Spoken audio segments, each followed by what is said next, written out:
So yun na nga, kakagising ko lang. Ah, Kape, syempre. Tapos, yun na nga, nag-upload ng mga ibang mga pwedeng i-upload. Kasi nga, nag-over limit ako kagabi. Kagabi ba? Hapon pala. Tapos, alam mo yun, umulan siya. Umulan kagabi. So, daming tulo. Hinihigaan ko kutsyon lang. And, wah, nakaka-amaze. Mukha akong pulubi kagabi. Dahil ako lang yung nasa baba. Kutsyon lang gamit ko. And, yun nga. Still na-amaze ako. Para ako naglalakbay na ewan na hindi ko alam. Pero, alam ko may patutunguhan tong ginagawa ko ngayon. Alam ko may mararating ako dito sa gagawin ko na magbibigay sa akin ng much more happiness. Ang hirap lang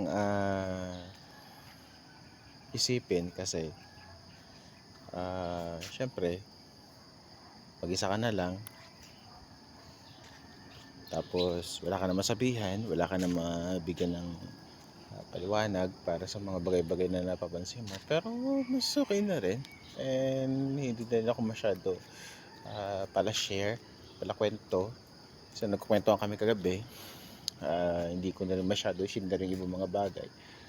At yun nga, hindi ko na rin masyado pinush yung mahaba-habang usapan. Kaya kagabi ang ginawa ko lang, after konting sharing sa mga konting ministries, tulog na ako. Kaya nga yung pagtulog ko, yun, umulan bigla. Alimpungatan, gising, then yun, balik ulit sa tulog.